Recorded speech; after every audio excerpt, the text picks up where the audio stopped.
सोमा बुआ अकेली है। सोमा बुआ का जवान बेटा क्या जाता रहा, उनकी जवानी चले गई। पति के पुत्र वियोग का ऐसा सदमा लगा कि वो पत्नी घर बार तज कर तीर्थवासी हुए और परिवार में कोई ऐसा सदस्य नहीं था जो कि उनका एकाकीपन को दूर करता। पिछले 20 वर्षों से उनके जीवन की एक एकरसता में किसी प्रकार का कोई व्यवधान उपस्थित नहीं हुआ, कोई परिवर्तन नहीं आया। वैसे तो हर साल 1 महीने के लिए उनके पति उनके पास आकर रहते थे, पर कभी उन्होंने पति की प्रतीक्षा नहीं की, उनकी राह में आंखें नहीं बिछाई। जब तक पति रहते उनका मन और भी मुरझाया रहता, क्योंकि पति के स्नेहहीन व्यवहार का अंकुश उनके रोजमर्रा के जीवन की अपात गति से बहती स्वच्छंद धारा को कुंठित कर देता। उस समय उनका घूमना फिरना, मिलना जुलना सब बंद हो जाता और सन्यासी जी महाराज से भी यही नहीं होता कि 2 मीठे बोल बोलकर सोमा बुआ को एक ऐसा संबल ही पकड़ा दें जिसका आसरा लेकर वे उनके वियोग के 11 महीने काट दे। इस स्थिति में बुआ को अपनी जिंदगी पास पड़ोस वालों के भरोसे ही काटनी पड़ती थी। किसी के घर मुंडन हो, छठी हो, जनेऊ हो, शादी हो या गमी, बुआ पहुंच जाती और फिर छाती फाड़कर काम करती, मानो वो दूसरों के घर में नहीं अपने ही घर में काम कर रही हो। आजकल सोमा बुआ के पति आए हुए हैं और अभी अभी कुछ कहा सुनी हो चुकी है। बुआ आंगन में बैठी धूप खा रही थी, पास रखी कटोरी से तेल लेकर हाथों में मल रही है और बड़बड़ा रही है। इस 1 महीने में अन्य अवयवों के शिथिल हो जाने के कारण उनकी जीभ ही सबसे अधिक सजीव और सक्रिय होती है। तभी हाथ में एक फटी साड़ी और पापड़ लेकर ऊपर से राधा भाभी उतरी। क्या हो गया बुआ, क्यों बड़बड़ा रही हो? फिर सन्यासी महाराज ने कुछ कह दिया क्या? अरे मैं चली जाऊं कहीं, सोईने नहीं सुहाता।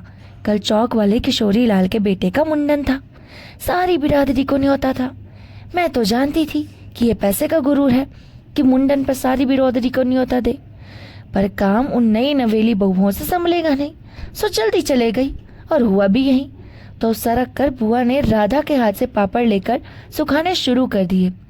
एक काम गत से नहीं हो रहा था, अब घर में कोई बूढ़ा बूढ़ी हो तो बतावे या कभी किया हो तो जाने। गीत वाली औरतें मुंडन पर बन्ना बन्नी गा रही थी। मेरा तो हंसते हंसते पेट फूल गया और उसकी याद से ही कुछ देर पहले का दुख और आक्रोश धुल गया।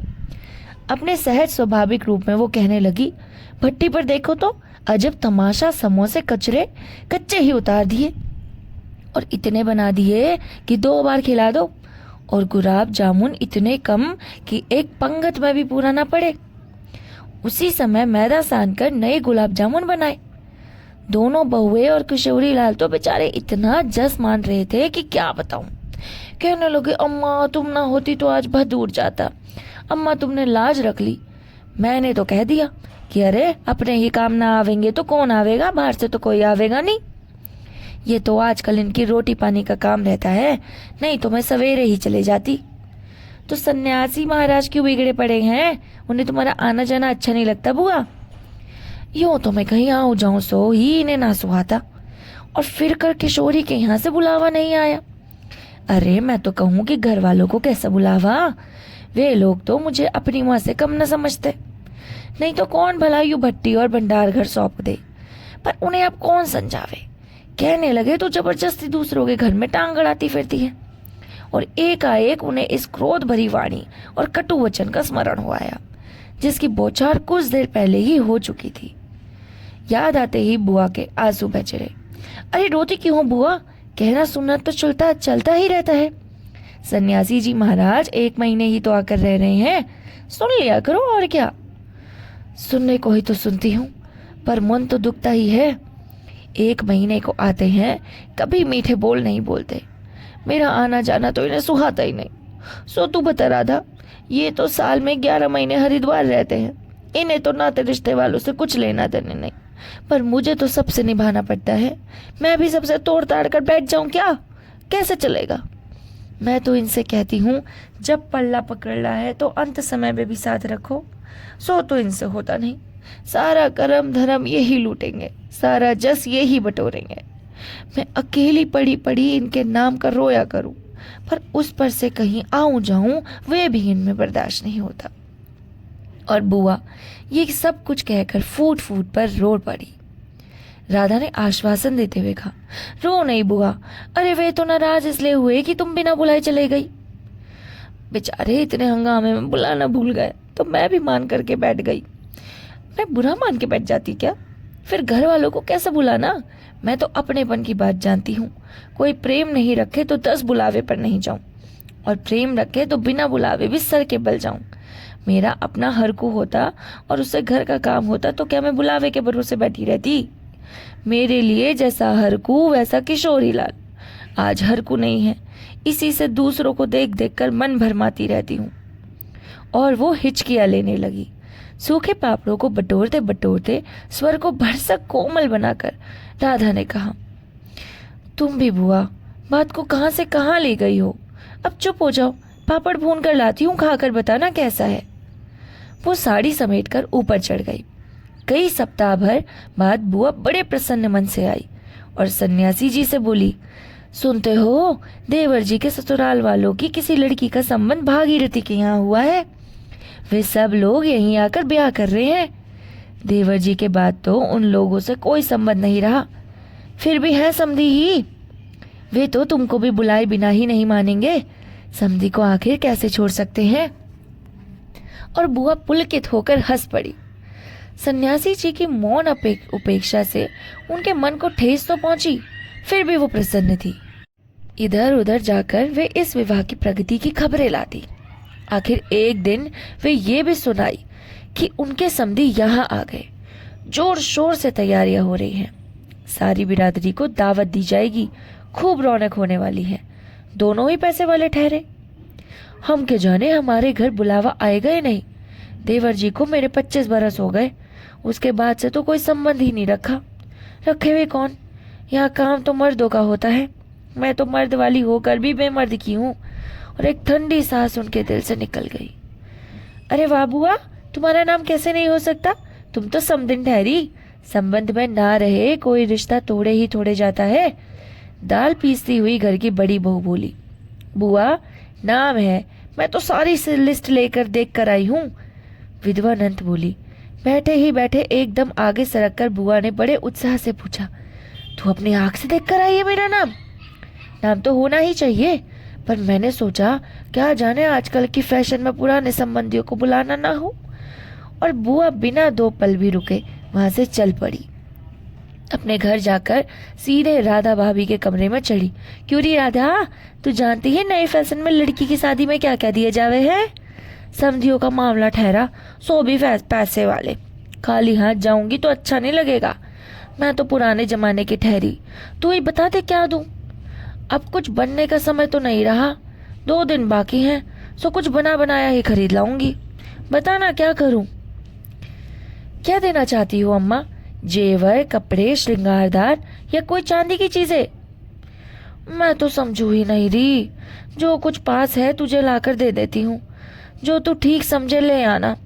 बस मजाक नहीं उड़नी चाहिए मेरी, देख ले। अच्छा देखूं पहले कि कितने रुपए हैं। और वे डगमगाते कदमों से नीचे आई। 2-3 कपड़ों की गठरिया हटाकर एक छोटा सा बक्सा निकाला।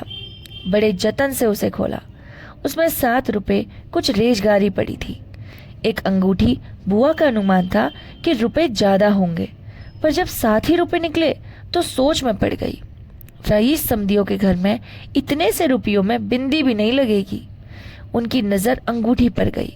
ये उनके मृत पुत्र की एकमात्र निशानी उनके पास रह गई थी।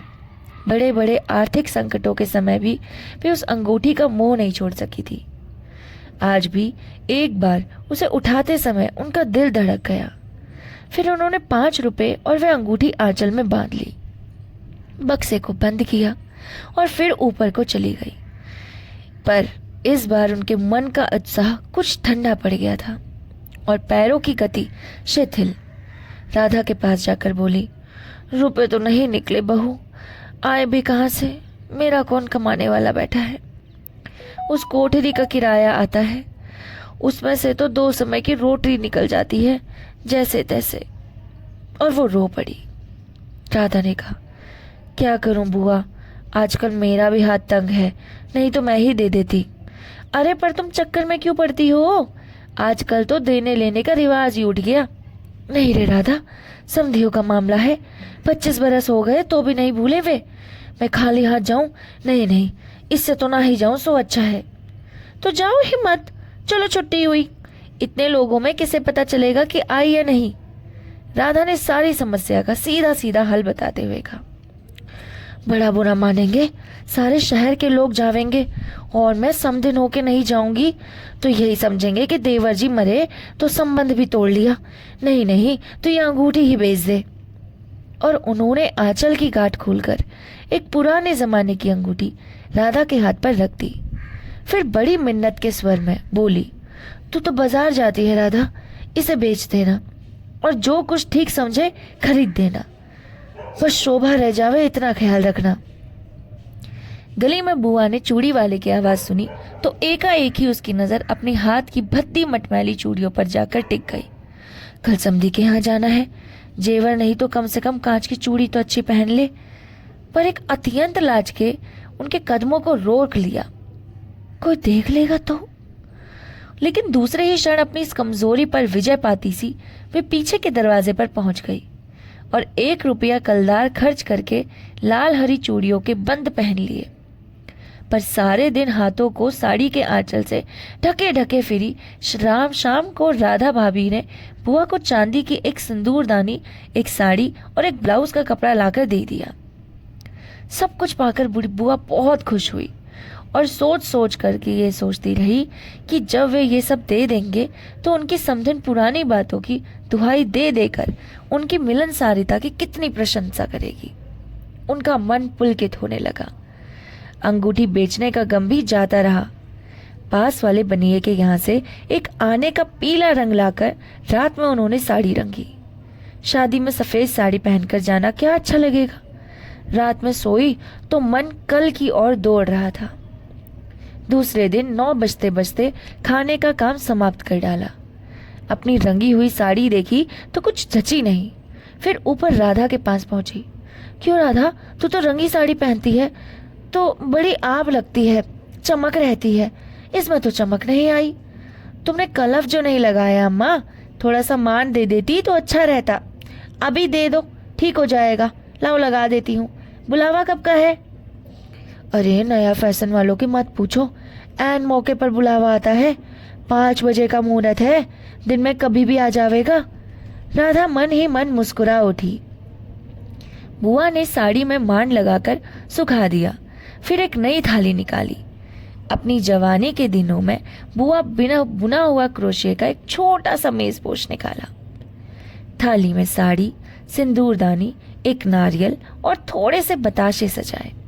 फिर जाकर राधा को दिखाया। सन्यासी महाराज सवेरे से इस आयोजन को देख रहे थे। उन्होंने कल से लेकर आज तक बहुत बार 2500 बार चेतावनी दे दी, यदि कोई बुलाने ना आए तो चली मत जाना, नहीं तो ठीक नहीं होगा। हर बार बुआ के बड़े ही विश्वास के साथ कहा, मुझे क्या बावली समझ रखा है जो बिना बुलावे जाऊंगी? अरे वो पड़ोस वाली की नंदा अपनी आंखों से बुलावे की लिस्ट में मेरा नाम देख कर आई है। और बुलाएंगे क्यों नहीं, शहर वालों को बुलाएंगे और समधियों को नहीं बुलाएंगे क्या? कैसी बातें करते हो तुम? 3 बजे के करीब बुआ को अनमने भाव से छत पर इधर उधर घूमते देख राधा भाभी ने आवाज लगाई, बुआ गई नहीं तुम अब तक? एकाएक चौंकते हुए बुआ ने पूछा, कितने बज गए राधा? क्या कहा? 3। सर्दी में तो दिन का पता नहीं लगता। बजे 3 ही और धूप सारी छत पर ऐसे सिमट गई मानो शाम हो गई। फिर एकाएक जैसे ख्याल आया कि यह तो भाभी के प्रश्न का उत्तर नहीं हुआ। जरा ठंडे स्वर में बोली, अब मुहूर्त तो 5 बजे का है, जाऊंगी तो 4 तक जाऊंगी, अभी तो 3 ही बजे है। बड़ी सावधानी से उन्होंने स्वर में लापरवाही का पुट दिया। बुआ छत पर से गली में नजर फैलाई खड़ी थी। उनके पीछे ही रस्सी पर धोती फैली हुई थी जिसमें कलफ लगा था और अबरक छिड़का हुआ था। अबरक के बिखरे हुए कण रह रहकर धूप में चमक जाते थे, ठीक वैसे ही जैसे किसी को भी गली में घुसता देख बुआ का चेहरा चमक उठता था। 7 बजे के धुंधके में राधा ने ऊपर से देखा तो छत की दीवार से सटी गली की ओर मुंह किए एक छाया मूर्ति दिखाई दी। उसका मन भर आया। बिना कुछ पूछे इतना ही कहा, बुआ, सर्दी में खड़ी खड़ी यहाँ क्या कर रही हो? आज खाना नहीं बनेगा क्या? 7 तो बज गए। जैसे एकाएक नींद में जागते हुए बुआ ने पूछा, क्या कहा? 7 बज गए? फिर जैसे अपने से ही बोलते हुए पूछा, पर 7 कैसे बज सकते हैं? मुहूर्त तो 5 बजे का था। और फिर एकाएक ही सारी स्थिति को समझते हुए स्वर को भरसक संयत बनाकर बोली, अरे खाने का क्या है, अभी बना लूंगी। 2 जनों का ही तो खाना है, क्या खाना और क्या पकाना। फिर उन्होंने सूखी साड़ी को उतारा, नीचे जाकर अच्छी तरह से उसकी तह की, धीरे धीरे हाथों की चूड़ियां खोली, थाली में सजाया हुआ सारा सामान उठाया, सारी चीजें बड़े जतन से अपने एकमात्र संदूक में रख दी और फिर बड़े ही बुझे हुए दिल से अंगीठी चलाने लगी। ये कहानी, इतनी सुंदर कहानी मनु भंडारी जी की है। इस कहानी का नाम है अकेली और ये एक औरत के मनः स्थिति के बारे में बताती है कि एक औरत अगर अकेली भी हो तो भी वो अपने आसपास जीने का कोई ना कोई रास्ता, रीज़न ढूंढ ही लेती है। लेकिन जब उसे रियलाइज़ होता है कि वो दूसरों की खुशी में खुश हो रही थी, लेकिन उसकी एक्चुअल खुशी किसी के भी साथ नहीं है। ये कहानी हमें बहुत सी प्रेरणा देती है, बहुत कुछ समझाती है। लेकिन आपको क्या समझ में आता है, ये तो आपकी मनःस्थिति के ऊपर है। अगर आपको कहानी अच्छी लगी हो तो हमारे चैनल को सब्सक्राइब, वीडियो को लाइक और शेयर ज़रूर कीजिए। हमें कमेंट करके बताइए कि आपको इस कहानी में सबसे ज़्यादा रिलेटेबल क्या लगा। मिलते हैं अपनी नेक्स्ट कहानी के साथ, तब तक के लिए नमस्कार।